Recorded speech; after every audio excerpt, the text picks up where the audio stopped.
Há uma casa mal assombrada em Bridgeport, no estado de Connecticut, nos Estados Unidos, que pode até passar despercebida em um primeiro momento, mas no ano de 1974 ela chamou muita atenção da mídia e hoje ninguém mais fala sobre isso, nem mesmo os cineastas. Então, o que será que aconteceu naquela pequena casa no meio de um quarteirão na Lindley Street? É o que vamos descobrir no vídeo de hoje. Quando se fala em Ed e Lorraine Warren, é fácil lembrar da saga Invocação do Mal, cujos filmes teriam sido baseados nas investigações paranormais do casal. Sem falar, é claro, da Annabelle, provavelmente a figura mais conhecida desse meio. O casal Warren se envolveu em diversos casos midiáticos, mas há uma outra história assustadora em que eles estiveram envolvidos, da qual praticamente ninguém fala. O caso ocorreu no ano de 1974 em Bridgeport, mais precisamente na Lindley Street, na casa número 966, e causou tanta comoção na mídia que a área foi inteiramente fechada. Repórteres, testemunhas e outros declararam publicamente que viram móveis sendo movidos por forças invisíveis, além de alguns ataques físicos. Em seu livro A Casa Mais Assombrada do Mundo, o autor Bill Hall se aprofunda nesse assunto, e o mais incrível nessa história toda são as testemunhas, que além de serem muitas, são extremamente confiáveis. Para começar, alguns bombeiros declararam publicamente que viram de tudo naquela casa, desde cadeiras se movendo sozinha, crucifixos sendo arrancados das paredes e atirados nas pessoas, e também facas sendo arremessadas por uma força invisível. E o pior de tudo é que a atividade paranormal parecia estar concentrada em uma menina que vivia na casa. Gerhard e Laura Gooding moravam naquela pequena casa tranquilamente, quando decidiram adotar sua filha, Marcia, no ano de 1968. E logo, coisas estranhas começaram a acontecer. Claro que no início eram apenas pequenas coisas que as pessoas geralmente não prestam muita atenção. Contudo, a atividade ficou forte o suficiente para manter a família alerta a todo instante. As pessoas diziam que as coisas pioravam muito quando Marcia estava por perto, mas mesmo quando ela não estava, as coisas podiam ficar extremamente assustadoras. Os Goodings ouviam fortes batidas dentro de suas paredes, cuja origem eles nunca descobriram. Alguns itens desapareciam de onde foram deixados e eram encontrados em outro lugar da casa. E como é comum em casos de assombração, as portas batiam sozinhas. A polícia chegou a investigar os incidentes, mas até eles ficaram intrigados ao não encontrarem nada.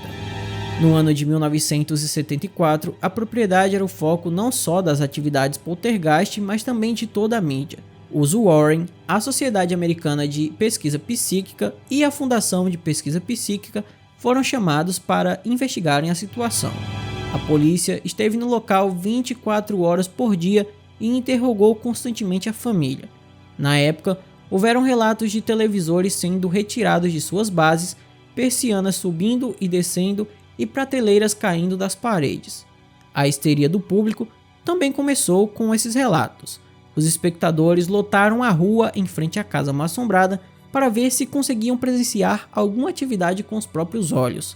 Um cidadão até tentou atear fogo na casa e no final das contas toda a rua teve que ser isolada, e foi nesse momento que a entidade teria se revelado.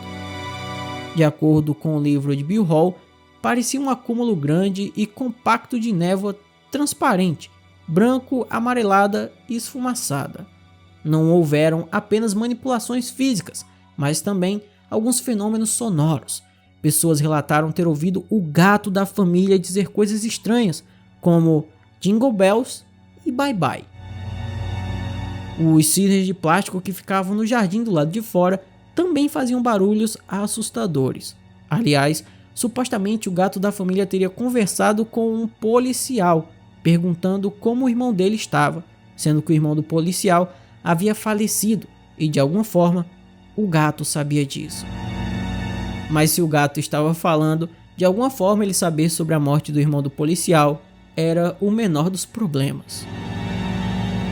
Enfim, Para a alegria dos céticos, tudo isso parou bruscamente quando um policial supostamente viu Marcia tentando chutar a televisão quando ela pensava que ninguém estava olhando. Após interrogatório, a menina acabou admitindo que ela mesma fazia tudo aquilo na casa, e o caso foi encerrado, sendo considerado uma farsa. Embora os pais da menina contestassem essa afirmação, Marcia rapidamente admitiu o seu envolvimento naquilo tudo, mas haviam muitas dúvidas sobre como ela poderia ter feito tudo aquilo. Afinal, testemunhas respeitadas viram as coisas acontecerem quando Marcia nem estava na casa, e aquilo tudo continuou a acontecer mesmo depois dela confessar. Porém, eventualmente o caso foi esquecido e considerado apenas uma fraude. O livro de Bill Hall, A Casa Mais Assombrada do Mundo, inclui entrevistas com bombeiros e outras testemunhas autorizadas que estiveram lá. Eles contaram no livro sobre tudo o que viram, e eles acreditam que era sim tudo real. Marcia, a garota que supostamente estava por trás dos fantasmas, acabou falecendo no ano de 2015, aos 51 anos. A casa ainda está no mesmo lugar há mais de 40 anos e parece ter a mesma estrutura. Mesmo com Marcia dizendo que fez tudo aquilo, é difícil acreditar que os bombeiros e os policiais falariam abertamente sobre fantasmas se não tivessem total certeza de que viram algo inexplicável. Mas no final das contas, ficou apenas as dúvidas no ar. Essa é uma história real ou apenas uma brincadeira de criança? Deixa aí a sua opinião nos comentários.